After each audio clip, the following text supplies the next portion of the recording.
Boa noite a todos. Aqui é Gisele, orientadora parental, psicopedagoga de adultos e anfitriã do programa Diálogos com a Atena. Antes da gente iniciar a nossa habitual e semanal live de entrevista, eu queria me posicionar sobre um assunto que está fervilhando nos noticiários hoje, que é a mega operação, que já deixou até o último momento que eu li 64 mortos. É com muita consternação que a gente recebe esse tipo de notícia. E, infelizmente, a gente, o tempo todo, volta aquele discurso de que bandido bom é bandido morto. E isso é uma coisa que me traz uma tristeza profunda, porque quando eu escolhi ser professora, lá nos meus 16, 17 anos, eu pensava que com o meu trabalho eu ia poder contribuir com a sociedade para que a gente tivesse cada dia menos bandidos. E hoje, quando eu ouço esse discurso, isso me dói muito. E quando se fala, por exemplo, desse massacre, que tira a vida tanto de pessoas, que são ditas da bandidagem, quanto de cidadãos ditos de bem, policiais, a gente está falando, na verdade, na morte de pessoas. Pessoas que, obviamente, eram amadas por alguém, pessoas que, obviamente, queriam voltar para casa, independente da posição que assumiram ali na sociedade, de bandidos ou mocinhos, e isso me deixa extremamente triste, isso me deixa extremamente consternada. Então eu não podia começar o programa de hoje sem falar sobre isso, porque as pessoas têm esse hábito, principalmente aqui no Rio de Janeiro, de falar que bandido bom é bandido morto, mas bandido bom é bandido morto só quando ele é pobre, quando ele é preto, quando ele é favelado. Porque quando ele é bandido do colarinho branco, as pessoas fazem fila para tirar foto quando vê em aeroporto e essas coisas assim. E assim, eu vejo com uma tristeza muito grande, porque assim, obviamente, na bandidagem, se é que a gente pode chamar assim, existem muitas pessoas que são assim, vamos colocar grosso modo, safados. E que estão ali na bandidagem porque curtem, porque gostam, porque escolheram aquele caminho. Mas muitas pessoas estão ali, principalmente os pretos, pobres e favelados, eles estão ali por falta de alternativa. E isso, a gente que é professor, principalmente que trabalha na escola pública, no espaço público, a gente vê isso todos os dias. Então, para mim, é impossível não ver uma cena dessa e não imaginar que essas crianças, em algum momento, cresceram sem oportunidades e viraram bandidos. E hoje são bandidos mortos, como a sociedade gosta bem de dizer, gosta bem de frisar que gosta. E, assim, eu tenho com muita tristeza essas mortes hoje, não só daqueles que são chamados de bandido, mas também dos policiais, que também são ali peças nesse jogo político que se tornou tanto a educação quanto as questões de segurança pública no nosso estado e no nosso país de forma geral. Porque bandido, de verdade, para mim, é aquele cara que ele, apesar de ter todas as chances do mundo, que teve educação, teve acesso, teve comida na mesa, ele escolhe ser bandido. Isso para mim realmente é bandido. Agora, quando a pessoa ela tem poucas oportunidades na vida e ela se torna bandido, aí sim, eu olho para essas pessoas com um pouco mais de complacência, porque a vida é difícil. A vida do pobre brasileiro já é difícil. E aí, quando você é pobre, brasileiro, tem uma vida difícil e é negro, a vida traz para você o dobro de dificuldade. Se você adiciona a esse cenário ser mulher, você adiciona mais um pouco de dificuldade e assim por diante. Então, assim, é com muita tristeza que eu venho aqui externar a minha comoção a essas pessoas que hoje perderam suas vidas nessa guerra sem fim, que no final das contas só os políticos acabam ganhando com isso, porque fazem dessas tragédias palanque, e infelizmente é isso. Eu não sou, não serei a favor de bandido bom e bandido morto. Eu acho que bandido a gente combate com educação, bandido a gente combate com inteligência, quando a gente desarticula, por exemplo, como foi há pouco tempo, que o governo federal desarticulou as contas de PCC e tudo mais. Então, assim, para mim, política pública boa se faz dessa forma. Então, eu queria, antes de começar essa transmissão de hoje, deixar esse recado aqui, tá? Porque essa é a minha posição e eu lamento demais por todas essas crianças que cresceram nessa vida, que se tornaram bandidos e que hoje perderam suas vidas. E lamento profundamente também pelos policiais que hoje também perderam sua vida nessas operações e, infelizmente, aqueles que ainda virão a perder suas vidas. Mas, enfim, minha gente, Vamos tentar aqui falar de uma coisa que talvez seja mais um passo na direção de construir uma sociedade mais igualitária, com menos diferenças e menos dessas questões que a gente está vendo hoje. Já me apresentei, meu nome é Gisele Anjos, sou psicopedagoga, orientadora parental, psicopedagoga de adultos e anfitriã deste programa Diálogos com a Atena. E hoje eu quero definir para vocês mais uma vez o que é o nosso programa. O nosso programa ele tem o objetivo de trazer um conteúdo educativo e trazer reflexões para todas as pessoas. O nosso lema aqui é ter conversas interessantes sobre temas relevantes. E a gente tenta estruturar essa entrevista da maneira mais rápida que a gente pode, porque a gente sabe que o cérebro humano ele só retém uma atenção de qualidade por cerca de 18 minutos ali. E lembrando que no finalzinho a gente também tem o quadro Para Lembrar e Sentir, que é o quadro que a gente convida o nosso entrevistado a deixar uma história pra gente. Ele recebe esse desafio de contar uma história pra gente que faça com que esse aprendizado ele se fixe, esse aprendizado ele nos emocione também. Então hoje nós vamos receber a Ruth, e aí eu vou colocar primeiro ela na live, e aí depois eu faço a minha leitura do textinho que a gente sempre prepara com amor e carinho aqui para apresentar essas pessoas.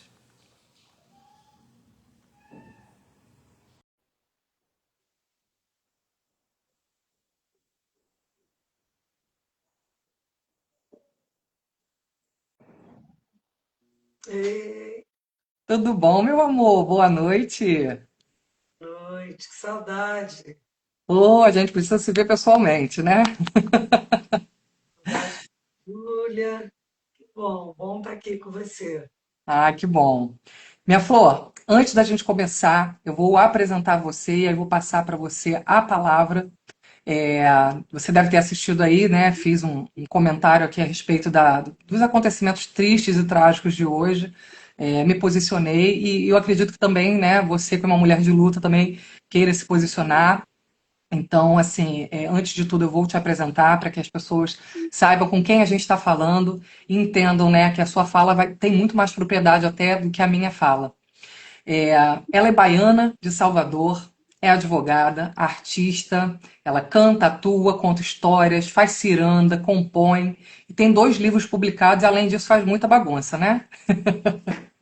Ela é mestre em serviço social, assistente social, teóloga, pastora metodista sem vínculo institucional, feminista e principal, antirracista.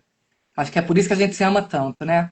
Atende a mulheres vítimas de violência doméstica em espaços religiosos.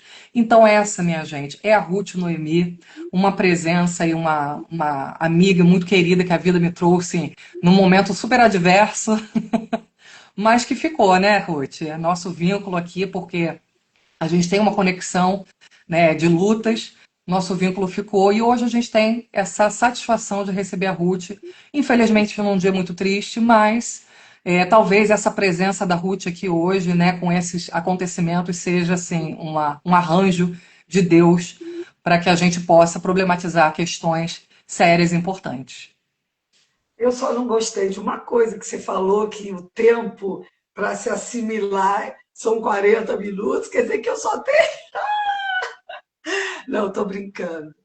Mas vamos lá, assim, realmente é um prazer. Eu fico pensando, né, como a gente se conheceu, como a gente trabalhou juntas e como que isso mudou as nossas vidas, né? Eu às vezes penso você diz, gente, eu tenho um amigo muito querido que ele fala para mim assim, Ruth, todo mundo que passa por sua vida, a vida faz assim. Aí às vezes eu lembro de você, que mudança, né, Gisele? Mas que bom, né? Assim, que como foi rico, né? Como foi profundo o nosso encontro, como a gente pôde ali naquela escola experimentar todas essas coisas que a gente está falando e que quer ver mudança, né? O racismo ali estava colocado também, né?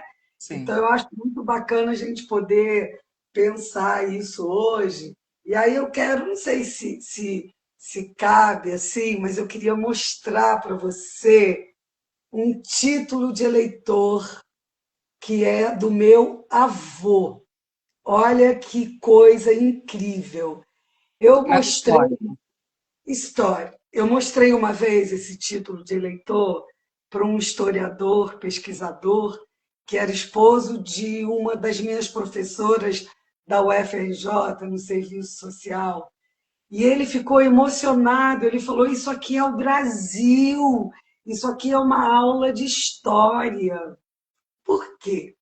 Porque é um título de eleitor, vou tirar o óculos aqui, que ele foi feito na cidade de Canavieiras, sul da Bahia. E esse título, o meu avô nasceu, olha bem, o meu avô nasceu em 15 de agosto de 1870. Você lembra quando que foi promulgada a Lei do Ventre Livre? Em 1871, em setembro de 71. Então, o meu avô nasceu escravizado. E escravizado ficou, então, até os 18 anos, porque se ele nasceu em 1870, a lei, que também, a Lei Áurea foi em 1888. Então, ele foi escravizado esse tempo todo. E é uma coisa assim, muito interessante da gente pensar, porque isso é a minha história, né? Isso faz parte da minha história. Eu tive um avô escravizado. E a pele é porque a foto não dá para ver, mas o meu avô era um preto retinto, aquela pele assim que brilhava. E é emocionante, porque qual que é a história do meu avô para eu chegar onde eu preciso chegar? O meu avô casou com uma mulher que eu acho que era branca, de uma família que tinha terras. Ele teve uma filha com ela, que é a Isabel, e a esposa do meu avô morreu muito cedo. E aí o meu avô se casou então com a minha avó, que era uma negra, uma indígena do sul da Bahia. E aí eles tiveram um calhamaço de filhos, entre eles o meu pai.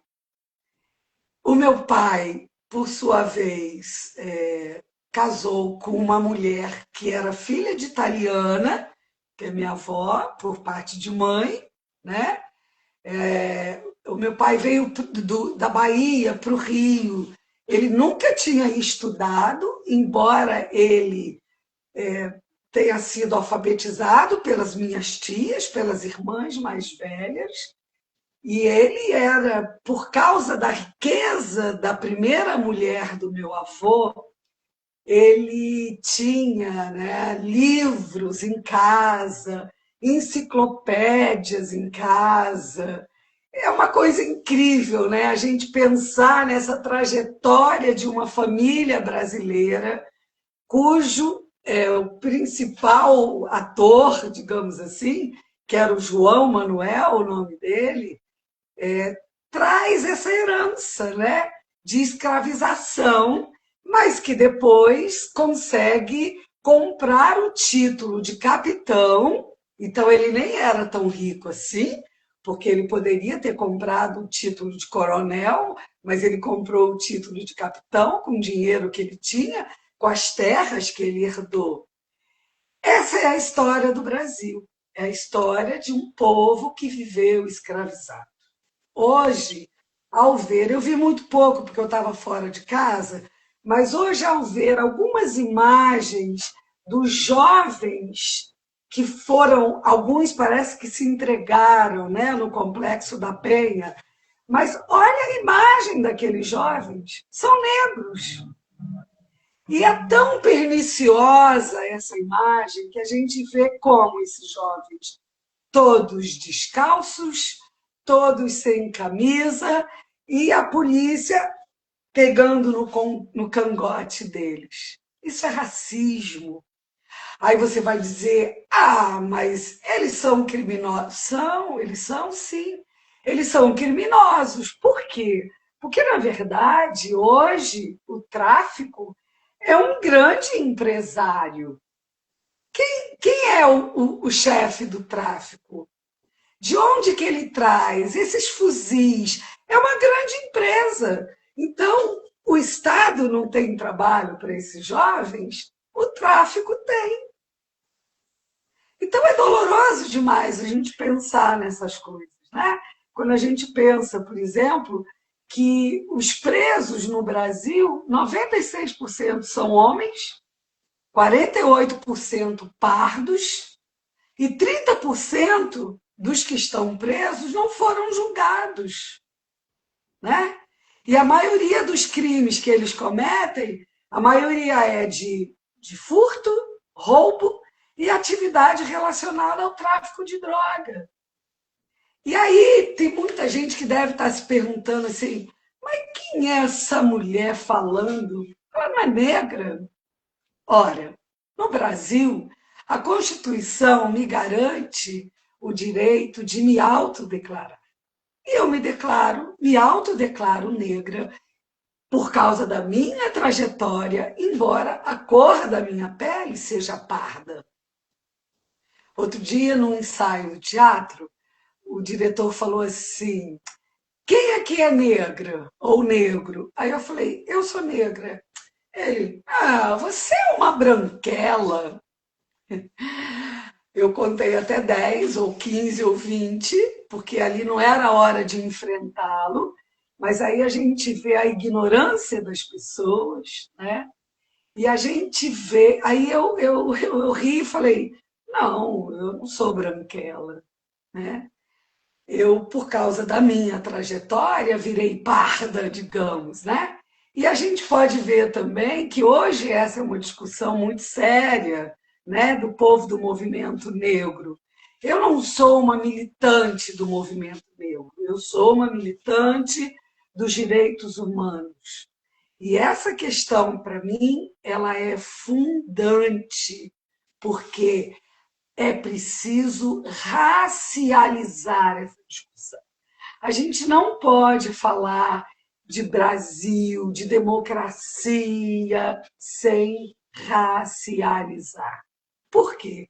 Porque é uma discussão que passa por mim, passa por você, passa pela escola, passa pela igreja, passa pela família, passa pelo jovem que está no tráfico. Então, é muito importante que a gente aprofunde essa discussão, que a gente entenda que o racismo é uma coisa estrutural. O que é isso? O que é o racismo estrutural? Porque passa pela estrutura. Quer dizer, o alicerce do Brasil, ele é racista. E aí eu quero que você faça as perguntas que você precisa fazer para a gente aprofundar um pouco mais essa discussão. Não, Vamos lá. Ruth, antes de tudo eu já te agradeço, né, por essa sua observação, que eu acho que o trabalho é esse. Tanto a gente que trabalha, né, com as questões sociais, né, nas formas que a gente tem de profissões, né, na escola, no direito, eu acho que a gente precisa problematizar mesmo. Essa é a grande dificuldade do Brasil, é reconhecer que esses problemas são problemas estruturais e que se a gente não atacar as estruturas, não há mega operação que vá resolver essa questão. E aí, Ruth, você já começou, né, trazendo um pouco da sua história, e essa história é uma história que mostra, né, como que a sua vida pessoal, né, é tocada por essas questões raciais. E eu queria que você trouxesse para a gente um pouco das questões profissionais agora, de como a trajetória profissional sua se deu e como que essa trajetória profissional ela molda a mulher que você é hoje. Então, eu queria que agora você continuasse nessa linha de raciocínio, mas aprofundando mais nas suas questões profissionais. É interessante, né, Gisele, que a minha caminhada, eu não posso fugir dessa realidade. Quer dizer, eu fui forjada na Igreja Metodista, que é uma igreja que o fundador era um cara que tinha assim, altas preocupações sociais, E ele, lá no século XVII, ele dizia assim: pobreza não é culpa, pobreza é injustiça. Então, nesse espaço, foi o espaço que eu cresci, que eu pude refletir. E eu me lembro, esses dias eu estava conversando com uma menina, o nome dela não é esse, mas eu vou dar um outro nome, a Márcia, né? Conversando com a Márcia, depois de muito tempo que a gente se reencontrou, e ela falou para mim assim, Ruth, ela era de uma família muito pobre na igreja, a mãe dela era lavadeira, o pai dela era um homem que teve um histórico de tuberculose, então ele não podia trabalhar, era um homem muito fragilizado, então a família era muito, muito vulnerável. E depois que a gente se reencontrou, ela falou para mim, Ruth,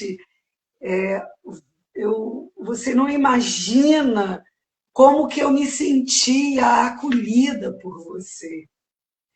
Eu fiquei muito tocada com isso, né? Porque tem algo em mim que eu acho que talvez seja a minha espiritualidade, que me fez olhar para as pessoas com um olhar mais atento, né? Que me fez acolher essas pessoas, né? Que me fez perceber que ali tinha uma desigualdade e que eu queria que fosse igual, que eu não aceitava essa desigualdade. Então, desde muito nova, eu tenho esse olhar, né, de acolhimento, de abrir assim, para as pessoas que têm essa caminhada de vulnerabilidade. Então, eu acho que não é por acaso que eu fiz direito, né, que foi a primeira faculdade, e depois eu fiz serviço social. Quer dizer, eu fiz comunicação também, mas eu deixei para lá. E depois né, fui para o serviço social. Eu sempre digo, né, que o a assistente social, é aquela pessoa que está entre o direito e o usuário do direito. Então, isso me fez assim caminhar de uma maneira assim muito assertiva, né? Para me ver mesmo, opa, o direito está aqui e o serviço social, o usuário do direito está aqui. E eu estou nesse meio. Então, isso me faz ter um olhar assim, de muita abertura para esse usuário do direito. Por quê? Porque o direito no Brasil é para quem tem direito, né? O direito é para quem tem direito, que na verdade é para quem tem dinheiro. E eu acho isso muito injusto. A justiça no Brasil é racista. A justiça no Brasil é elitista. Então, são brigas que eu acabo comprando, que são muito dolorosas, mas que eu pago o preço, não tem problema.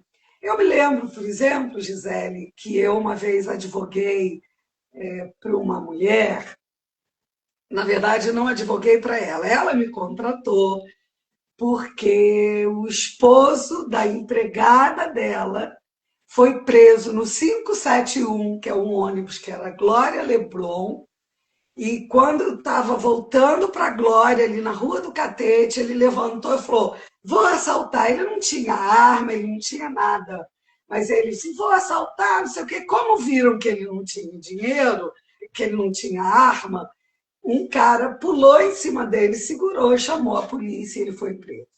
E aí a esposa, quer dizer, a patroa, né, da esposa desse cara falou para ela, falou para mim, eu quero então que você advogue, porque a gente tinha uma coisa para acertar e tal, eu com ela, então você pode acertar isso comigo, advogando para ele. Eu fui lá, conversei com ele e ouvi a história dele dolorosíssima. E no dia do julgamento, nas razões finais, eu falei para o juiz, eu falei, Excelência, sabe qual é a melhor sentença que o senhor vai dar para esse homem? É obrigá-lo a estudar. porque ele não sabe ler nem escrever. Esse é o perfil dos homens que estão nas cadeias brasileiras. Eles não sabem ler, pouquíssimos estudaram, assim, eles não têm. Eu não sei agora o índice, eu me perdi aqui na. Eu fico tão injuriada com essa realidade, e o juiz ficou olhando assim para minha cara, tipo assim, a senhora está maluca, né, doutora? Não, eu não estou maluca. É isso, essas pessoas não têm estudo. Aí eu vou dizer para você, então a gente vai fazer o que? Vai passar a mão na cabeça? Não se trata de passar a mão na cabeça, se trata de reconhecer que nós vivemos uma realidade cruel, racista, que tem que mudar. E é por isso que eu digo, a gente precisa racializar essa discussão. A gente precisa olhar para esses homens e mulheres que estão presos e presas, que não têm acesso, porque não é uma questão de mérito, é uma questão de oportunidade. Olha esses meninos aí hoje. Você reparou a cara deles? São muito, muito novos. Porque estão trabalhando para o tráfico. Porque é o tráfico que põe comida dentro da casa deles, é o tráfico que dá roupa para eles, é o tráfico que dá tênis de marca para eles. Mas outro dia eu falei isso para uma senhora, ele falou, mas eles não têm esse direito. Quem falou que eles não têm esse direito? Eles têm direito sim.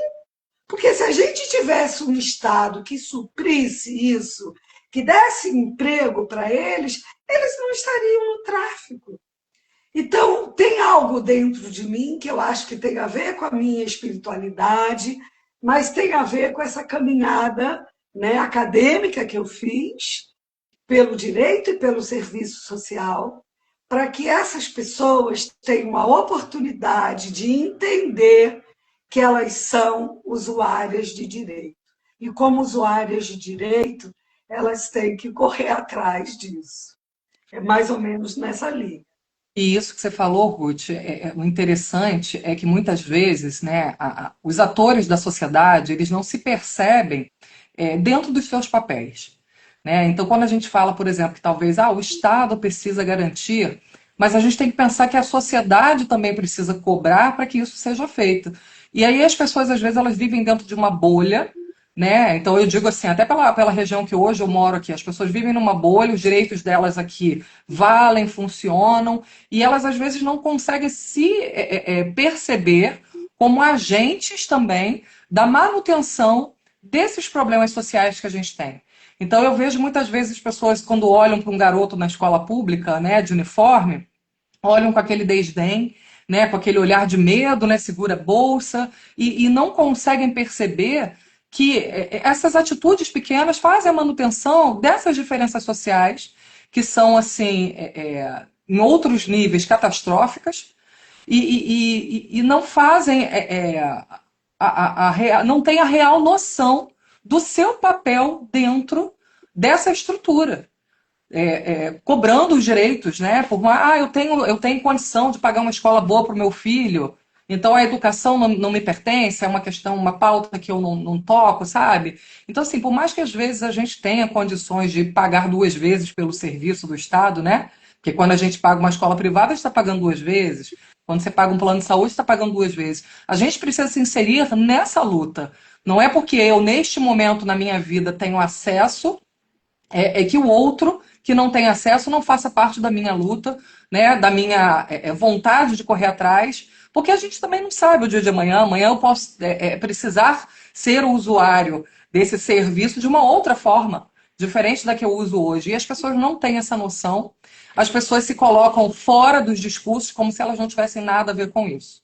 Né, como a gente cobra ali o direito, por exemplo, né, da educação. Essa semana assisti uma reportagem falando de um. Não lembro agora o nome, acho que foi no Fantástico, né? Falando do roubo que estava havendo na educação de um município pequeno. E as pessoas se colocam fora dessas discussões, como se elas não estivessem fazendo a manutenção daquele problema social que é grave. Então, nesse sentido, Ruth, eu acho que assim, é super pertinente essa sua fala, porque é isso. Quando a gente fala em direito, a gente tem que entender que é direito do outro também ter o acesso à saúde de qualidade, mesmo que ele não tenha um plano de saúde. É direito do outro ter educação de qualidade, mesmo quando ela não pode pagar por uma escola. E as pessoas precisam se inserir dentro disso. Eu acho que é muito esse trabalho que a gente precisa fazer, tanto no direito, né, no serviço social, para a gente que trabalha com educação. E aí, Ruth, eu queria aproveitar esse gancho para te perguntar, porque você falou, né, sobre essas questões assim que tangem o direito, mas eu queria muito que você trouxesse agora a sua visão como assistente social sobre aquilo que dentro das famílias te chama mais atenção na estrutura, né, nos impactos desse racismo que a gente vê dentro das famílias, porque você colocou muito bem aqui as questões que estão no judiciário. E eu queria que você agora, né, trouxesse essa visão dentro das famílias, o que te chama mais atenção dos impactos do racismo? É muito sério, né? É muito doloroso até a gente falar, mas é absolutamente necessário. Aí, primeiro, eu só queria dizer uma coisa, né? O Desmond Tutu, ele fala assim, né, que se você é neutro em situações de injustiça, você está sempre do lado do opressor. E é isso que a sociedade brasileira, via de regra, optou, por estar do lado do opressor, quando opta por ser racista. Aí você vai dizer, não, mas ninguém opta por ser racista. O, o nosso lindo lá da África do Sul, esqueci o nome dele, que foi presidente da África do Sul, meu Mandela? Deus, Mandela! Ai, Mandela! Coisas da idade, eu Mandela! sei que acontece. Mandela, ele fala isso, ninguém nasce racista, isso é aprendido. Olha, mesmo eu com essa caminhada, eu já me vi racista. Isso muito lá atrás. Por quê? Porque ele é estrutural, ele faz parte do alicerce da nossa sociedade.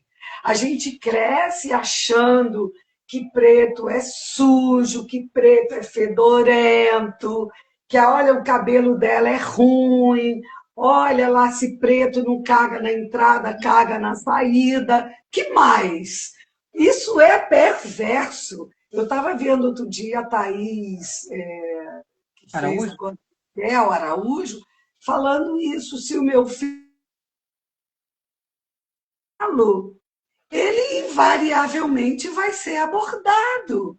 Você lembra, ano passado, que uns meninos, filhos de diplomatas de países africanos, que foram pegos em Ipanema e abordados de forma violenta pela polícia, adolescentes.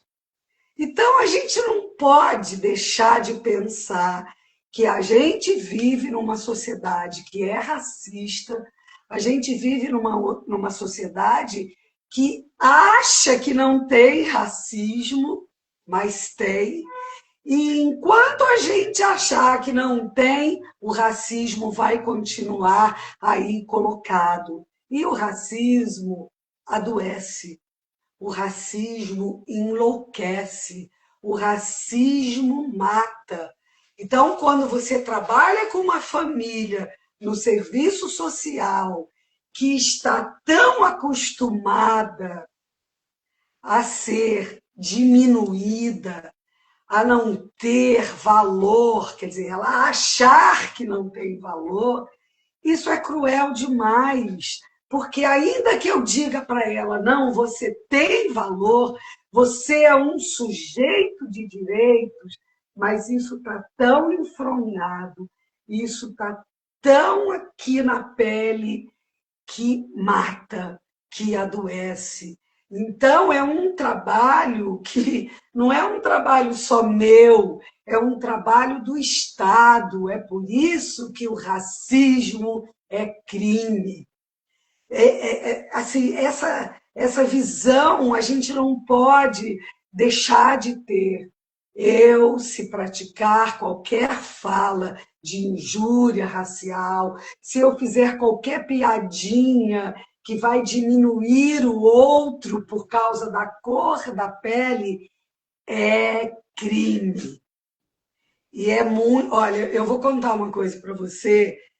Tem um mês, mais ou menos, eu entrei no supermercado, que nem é um lugar que eu gosto muito de comprar, mas eu precisava comprar coisas ali elementares e tinha uma senhora na minha frente com uma criança e ela da pele preta e ela assim muito envergonhada virou baixinho para a moça que estava no caixa e falou assim: qual é o preço desse pacote de feijão? Aí a menina falou, era R$ 4,90, uma coisa assim. Ela, ah, tá, não vou levar, não. Aquilo me deu assim, sabe, R$ 4,90, 1 quilo de feijão, e ela não pode comprar. E eu vi aquela cena, aí cheguei assim baixinho no ouvido dela, falei, não, pode levar, eu pago para tu. Você imagina o que é você não ter R$ 4,90 para levar 1 quilo de feijão que você estava precisando? Porque se ela não tivesse precisando, ela não ia perguntar para a moça do caixa qual é o preço. Porque essa realidade é muita gente no Brasil, preta, pobre, passando fome. E essa realidade a gente tem que mudar, porque ela é cruel, ela é brutal. E como que muda? Eu mudando o meu olhar. Porque não são pessoas, ah, mas não gosta de trabalhar. Olha que coisa mais cruel você ouvir isso. Ah, ele não gosta de trabalhar, ela não gosta de trabalhar, ela faz filho para poder ter Bolsa Família. Meu Deus, como tem gente ignorante nesse país, porque as elites pensam isso, a classe média pensa isso. E definitivamente a gente tem que mudar esse foco. A gente não pode mais ficar achando que as pessoas são pobres, as pessoas são vulneráveis porque não gostam de trabalhar. Não, é porque o racismo coloca isso dessa maneira cruel. E a gente definitivamente precisa mudar esse olhar. Né? Não tem Sim, jeito. com Não tem. certeza, Ruth. E assim, antes de eu te fazer a pergunta, eu vou responder a pergunta que eu vou fazer, né? Nossa, Mas da minha ótica, tá? O que que acontece? Eu me lembro de uma vez, eu não me lembro exatamente, né, da onde eu vi isso, ou quem me falou, mas sistematizaram para mim um conhecimento, né, sobre essas questões raciais, que não basta apenas você não ser racista, ou seja, você não praticar o racismo. Você precisa ter atitudes que são antirracistas. E isso realmente faz a sociedade ser diferente. E aí, Ruth, tem um episódio, né, que eu vivenciei com uma ex-aluna minha, né, que hoje já é uma psicóloga da UERJ, mestranda. Inclusive, vou mandar um beijo para a Dani aqui, que eu preciso lembrar dessa história, que ela me ensinou muito sobre esse tema com uma história boba, né, de sala de aula. Nós estávamos conversando, falando sobre as questões de ir ao banco pagar uma conta, né? E aí eu fui e falei assim, né? Uma conversa boba ali de hora do recreio, né? Que eu sou a professora que fico na sala batendo papo com os alunos. E aí eu falei assim, falei, ah, cara, a minha mãe me ensinou que todas as vezes que eu for ao banco pagar uma conta, que eu tiver com dinheiro, que eu preciso colocar a minha pior roupa para que as pessoas não pensem que eu tenho dinheiro, né? E aí eu vou ao banco com uma certa segurança.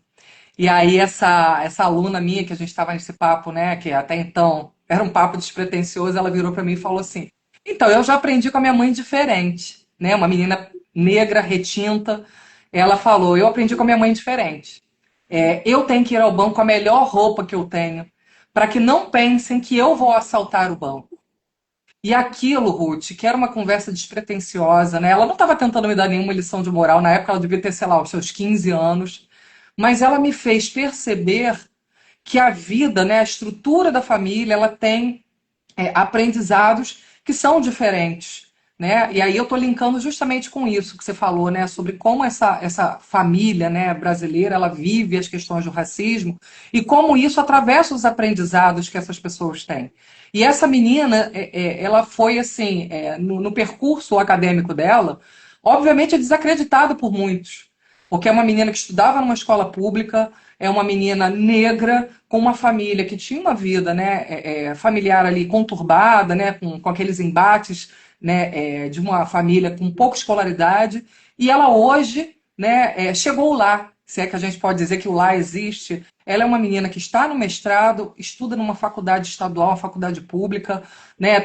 No outro dia eu estava falando com ela, ela falou assim, eu vou entrar, que eu vou dar aula na pós-graduação agora. Então, esse é o cenário, né, que eu vi ela batalhando, né, um espaço que ela batalhou para conquistar, assim, é o cenário que não é um cenário comum para a família negra brasileira, né? Dificilmente você vê, né, adolescentes negros, né, de uma família tão pobre como era a família dela, ascenderem, né, não só financeiramente, mas ascenderem no sentido educacional, de ter uma educação superior, um mestrado, né, um estrito sensu. Então, assim, nesse sentido, Ruth, eu vou responder a pergunta que eu vou te fazer, que é assim, esse foi um dos pontos de virada de chave para mim, para que eu pudesse me tornar uma pessoa com atitudes antirracistas. Então é isso, né, esse tipo de discurso dela que me faz me tornar uma pessoa que não me calo diante de situações de racismo, de injustiça. Né? E aí, dessa forma, como eu tenho um lugar de fala ali dentro da educação, agora aqui, né, nesse projeto que a gente tem tocado, isso ajuda, né? Essas histórias que eu vivenciei me ajudam a não me calar diante dessas situações de racismo e de justiça. E me fazem continuar, porque eu quero mais Danieles aí sendo exemplo dentro da minha vida e de outras vidas. E eu queria justamente te perguntar, né, se tem alguma situação que te faz, né, que vem à tua mente quando você, né, se coloca nesse lugar de uma pessoa antirracista. Há inúmeras. Hoje, Gisele, eu não vou a um debate, eu não vou a um evento se não tiver um negro ou uma negra participando. Não vou. Eu hoje, por exemplo, hoje, eu vi um vídeo de uma pessoa que eu respeito muito, chamando atenção para uma lei e o cumprimento dela. E aí o vídeo que ela faz só tem pessoas brancas. Eu falei, não vou compartilhar esse vídeo, né? Porque é exatamente isso, quer dizer, é muito fácil eu estar aqui falando, né? Ai, porque eu sou parda, eu nunca precisei entrar pelo elevador de serviço, eu nunca fui chamada de, olha aquela neguinha, ninguém nunca olhou para mim com cara desconfiada, como olham para pessoas de peles pretas, entendeu? Ou de pele preta. Mas o meu compromisso com a mudança me exige ser antirracista, porque isso não é uma questão dos negros. Não foram os negros que inventaram o racismo, percebe? Isso é uma invenção lá do Brasil colônia, onde os negros eram tratados como mercadoria. Então somos nós que temos pele clara que temos que mudar essa realidade e que temos que comprar brigas para mudar. Olha, você falou aí dessa menina, eu me lembrei da Érica Bispo, que é uma professora agora, que é doutora, pós-doutora, que passou para a USP em primeiro lugar, e os 6 caras da banca, todos brancos, acusaram-na de ser amiga das pessoas da banca e conseguiram anular o concurso. Isso é um cúmulo do absurdo. Então a gente tem que comprar essas brigas, a gente tem que levantar essas lutas, porque assim, a gente não pode esquecer, né, Gisele? A gente vive numa sociedade que é estruturalmente injusta. Então, entre o negro e o branco, o caminho é absolutamente desigual. O branco vai estar sempre à frente. O ponto de partida vai estar sempre à frente. E a gente também não pode esquecer que a nossa sociedade ela é extremamente violenta e demoniza a pobreza. Quem que é pobre nesse país? São os negros. Originalmente pobres, que tem um bicho aqui, um mosquito, que tem muito mais dificuldade, é muito mais desigual. Então, tudo propicia para que o negro continue sendo escravizado. hoje pelo aspecto da pobreza. Então, é cruel demais, a gente tem que mudar essa realidade. Por exemplo, eu não entro jamais no Carrefour. Lembra quando o Carrefour, os seguranças do Carrefour pisaram no pescoço lá de um menino, estrangularam um menino? Não entro. São lutas, assim, o meu filho sabe disso. Não entro. Tem lugares, por exemplo, o supermercado Extra também, que foi violento com um menino lá no Rio de Janeiro. Não entro, não compro. Percebe? Então, são batalhas que a gente tem que assumir para mudar a realidade. Porque somos nós, de pele clara, como disse lá o diretor, você é a branquela? Não sou. Para ele, ó. É a gente que tem que mudar essa realidade, é a gente, porque quem construiu isso, né? E eu acho que são batalhas assim que a gente não pode esquecer, né? Porque, Gisele, a cada 23 minutos morre um jovem negro nesse país. Por quê?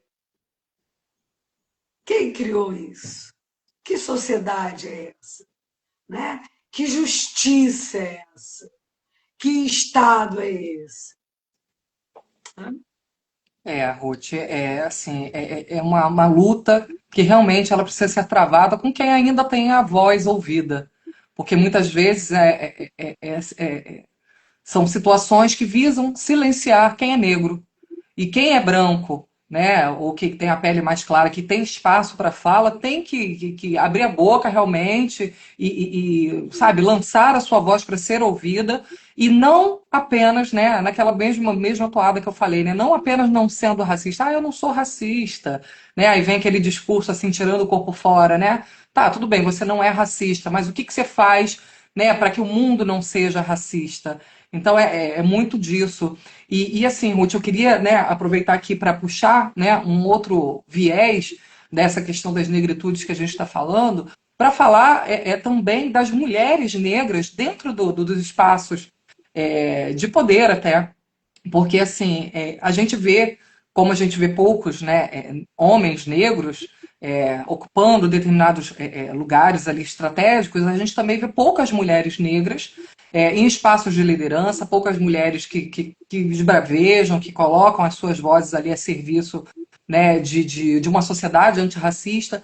E aí eu queria que você pudesse também, né, falar um pouco sobre essa questão da liderança da mulher negra. Porque você, né, apesar de ser uma pessoa de pele clara, né, se autodeclara uma pessoa negra, ocupa espaços de liderança dentro de igreja, né, dentro da advocacia que você exerce do serviço social. E eu queria que você falasse um pouco para essas mulheres que muitas vezes são silenciadas, assim como homens negros também, mas no sentido de incentivá-las também a tomar essa posição, porque assim, a gente sabe que as guerras são feitas muitas vezes por homens, homens ocupam espaços estratégicos que poderiam, de fato, fazer com que o mundo fosse diferente, mas a gente precisa que as mulheres comecem a dominar, não só as mulheres negras, né, mas principalmente elas, que lutam muitas vezes com seus filhos negros, que muitas vezes já carregaram, tiveram que carregar corpos de seus filhos negros, ou lidar com situações, né, de racismo dentro das suas próprias famílias, no sentido até de proteger essas crianças, esses jovens. Eu acho uma coisa assim que me encanta muito eu poder ficar calada para que mulheres de pele preta falem no meu lugar, sabe? E isso é um exercício muito bacana, porque muita gente já falou por nós, mulheres, e muita gente já falou por nós, mulheres negras. Então é muito rico. Você vê, a gente está indo agora para Brasília, para a segunda marcha nacional de mulheres negras. É uma coisa emocionante de arrepiar aquele monte de mulher andando pelas ruas de Brasília e dizendo: não, eu falo, ninguém mais fala por mim. É lindo demais você ver a Benedita nesses anos todos ainda falando, né? É lindo você ver a Aniele, né, como ministra da Igualdade Racial. É lindo você ver mulheres que estão ocupando todos os espaços. Isso é maravilhoso. Ninguém mais fala pelas mulheres negras, elas estão falando. E isso é de arrepiar, exatamente porque a gente já percebeu que ninguém pode nos calar. É bom. E não vai calar mesmo, não. Eu sofri agora, sabe, Gisele, advogando para uma menina de 21 anos que foi importunada sexualmente pelo pastor da sua igreja. E eu tive o privilégio de advogar para essa família, uma família preta, uma família matriarcal, e cada mulher incrível na família, e o pastor perdeu as credenciais dele, e ele é que foi silenciado, sabe? E eu tive o privilégio como disse, de advogar para essa família, mas a ironia das ironias, eu sofri violência, porque o advogado do cara, ele queria me calar. Então foi muito rico, sabe? Assim, os embates que eu tive com ele, porque eu falei, você não me cala, porque ele me ameaçava, assim. Eu já fui do BOP 30 anos, assim, dane-se que você foi do BOP, eu não tenho medo de você, entende? Então, eu, quando no serviço social lido com essas mulheres que estão silenciadas, esse é o meu principal discurso. Não se cale, fale, denuncie. E é bom, realmente é muito bom ver essa caminhada gloriosa que as mulheres negras estamos fazendo. Aí eu me incluo mesmo, estamos fazendo. E ninguém nos cala mais, não. Sabe? Essa caminhada é profunda demais, ela está mexendo com os alicerces do Brasil. Essa é a riqueza. E assim, eu estou aqui arrepiada de ouvir sobre esse caso, porque é um caso que você chegou a comentar comigo quando a gente estava falando, e eu estava aqui na torcida, e agora fico feliz de saber, né, que neste caso a mulher, né, pôde, né, conquistar ali o direito dela. E assim, tô vendo a justiça ser feita, né, Ruth? Porque é tão ruim quando a gente vê e coleciona e casos que a justiça não é feita. E eu tô assim extremamente feliz agora com essa notícia de que esse caso, né, foi findado, julgado.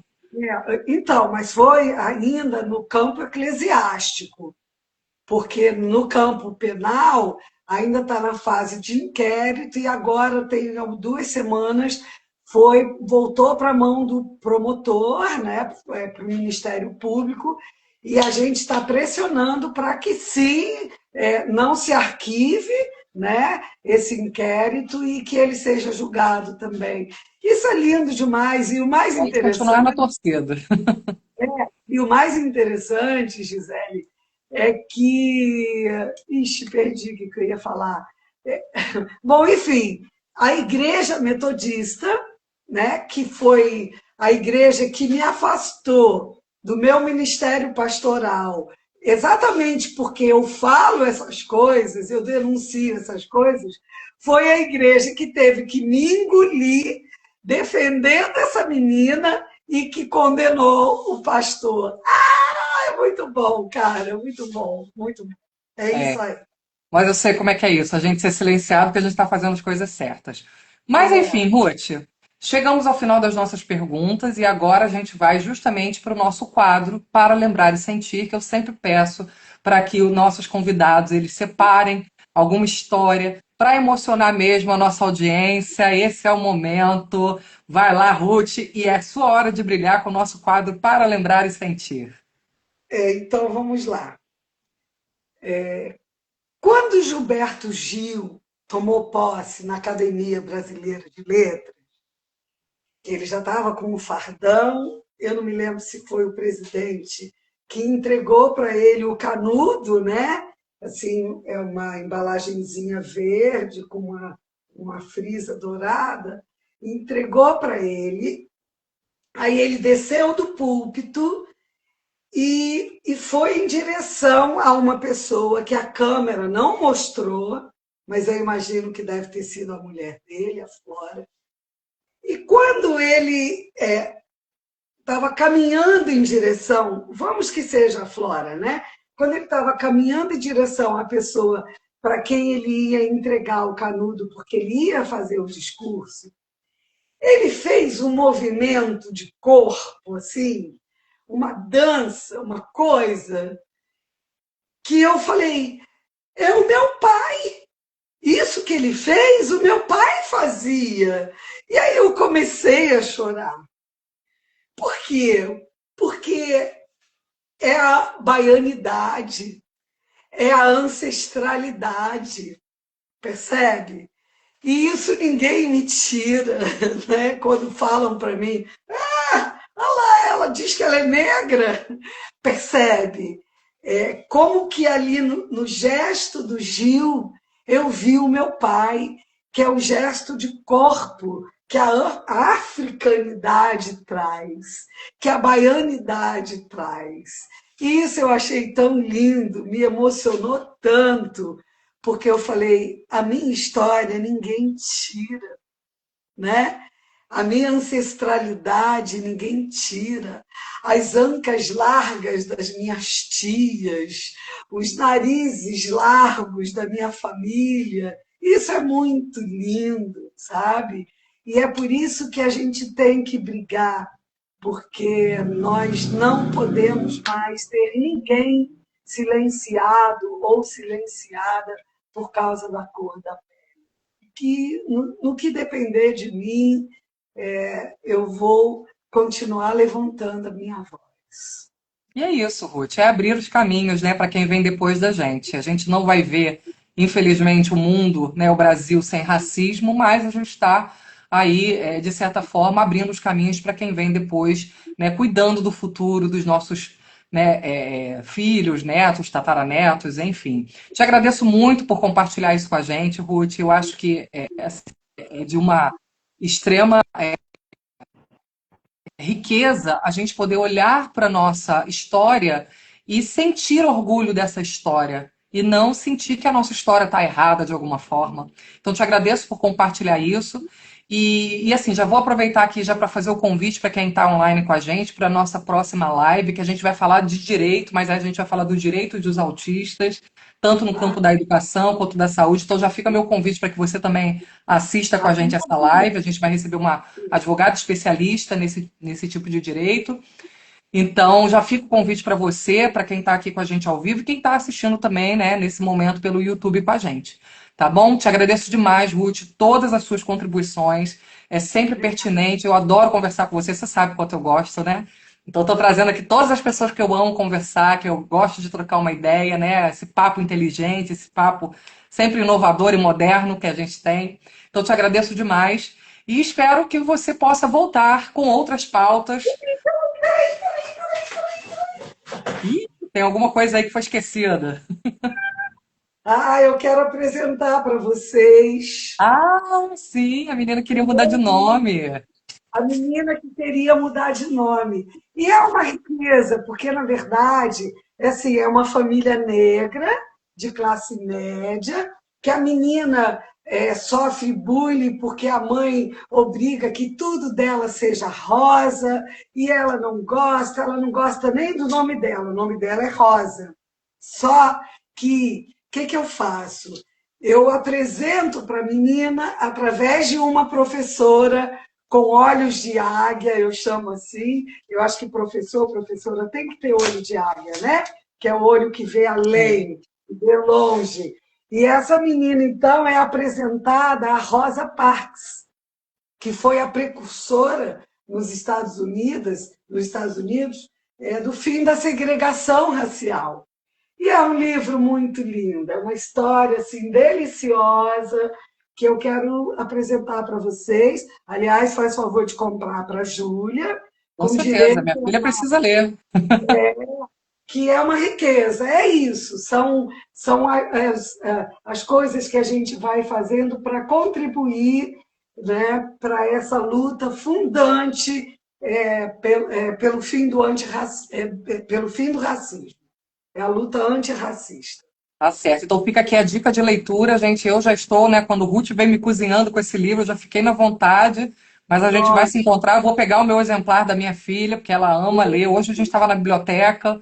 Então é é, isso. Ruth, bom, obrigada, meu amor. Beijo para você, ó. Beijo pro filho. E estamos juntos aí. Quem sabe numa próxima entrevista para trazer outros temas também. Tá bom? tá, tá Gente, bom. uma boa noite para todos que ficaram aqui com a gente, para quem está aqui assistindo pelo YouTube também. E até a próxima semana com mais diálogos com a Atena. Tchau, tchau, gente. Beijo, tchau, tchau. Tchau.